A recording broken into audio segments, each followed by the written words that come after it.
So this section is a little bit different than the other ones in this chapter because we're not going to have any area formulas in this section. We're going to talk about how the areas of similar polygons relate to one another. So first we're going to start by reviewing the perimeter of your similar polygons theorem. We did this way back in chapter 6, so it's been a long time since we've talked about similar polygons.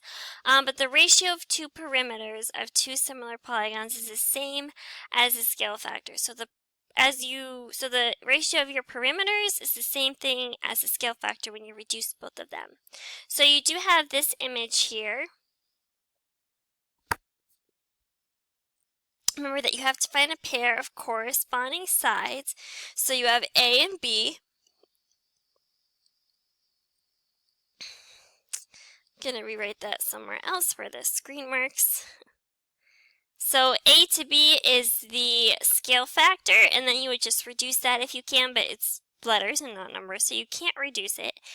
So that's also the ratio of your perimeters, is A to B as well. Your area is a little bit different. So the area, so if two polygons are similar, the ratio of their areas is the scale factor squared. So it's so if you think about like how we write out our units when we have area, is that we always have our units squared. So the ratio of their areas is also scale factor squared. So anytime we have to do with area, usually you have squared. It's over and over and over again. That's kind of a lot of the relationships that go with area is squared. So you have the same image as before. You take your two corresponding sides and you have your ratio of A to B. That's your scale factor. But what you have to do is you have to actually square your scale factor, and that'll tell you the area of each polygon. And you actually do bring that exponent to both of the numbers inside of the fraction, so it's going to become a squared over b squared, and then you would just square the numbers, reduce it if you can, just like before. Just kind of simplify it as you go through. So doing a first example. So in the diagram, first of all, this should say triangle ABC. Sorry, I forgot to fix that typo. Triangle ABC is similar to triangle DEF, and we want to find each indicated ratio. So the first one that we're looking for is the ratio of the small triangle to the large triangle of its perimeters. And just like the theorem said 2 slides ago, the ratio of their perimeters is the same as their scale factor. So all that we have to do is find the scale factor of the small triangle to the large triangle. This one's actually pretty easy because we're only given one pair of corresponding sides, so you don't have to like match up the letters like we had to in the past. Like I said, last step would be just to reduce if you can. So your ratio of the perimeters is just 2/3. The next one, we want the ratio of their areas, and this is the one where you actually have to take the scale factor, and you're just going to square it. So you have 2 squared over 3 squared, which will give you 4/9, and that fraction actually does not reduce.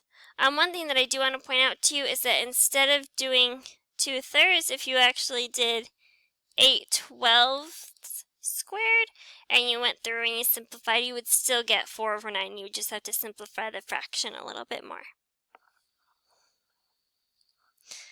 Another type of problem. So this is actually the last one. This is actually really short sections. This is the last example for this section. So actually before I do the example, giving you your code word, and your code word for this screencast is sunshine. Once again, the code word is sunshine. So this one, you have a large rectangular baking pan is 15 inches long and 10 inches wide. The smaller pan has to be similar in size.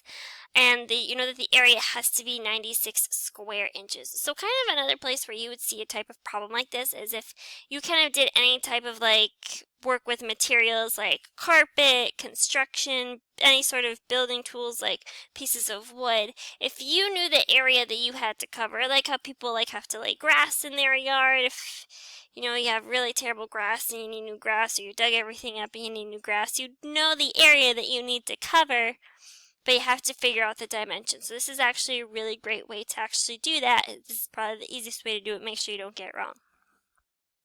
So this is actually used all over the place. It's just, I like to make cookies, so I wanted baking pans. So you have your baking pans, and what we're actually going to do is first, instead of a question mark, I want to replace that question mark with an X, because we're going to need to find that width. First thing that I'm going to do is I'm going to create my scale factor. So you need one pair of corresponding sides, and we're going to use that 10 and the X that we're looking for, because we don't know anything about the length, so we're going to stick with the width. So your scale factor is just going to be 10 over X. Normally scale factors do have two numbers in it. This one doesn't, obviously, because you're looking for one of the sides.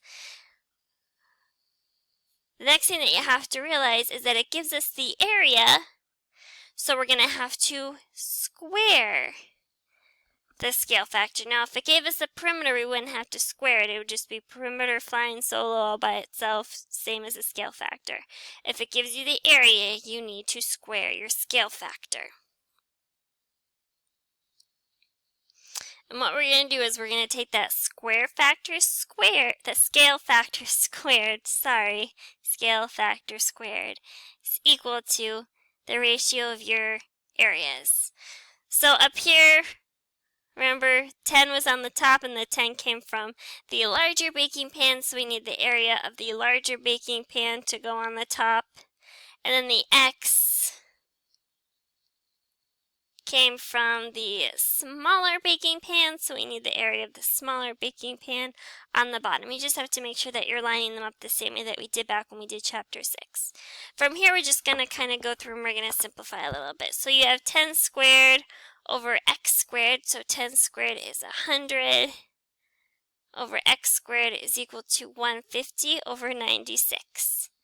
Next thing that we're going to do is we are going to cross multiply to solve for X. So you have 150X squared is equal to 9600. What you do next is kind of like, to solve for X, you do like PEMDAS, remember parentheses, exponents, multiply, divide, adding and subtracting. You do the reverse of PEMDAS. So you have to start with adding and subtracting, which we don't have anything to do there. Then we do multiplying and dividing. So we have to divide both sides by 150 first.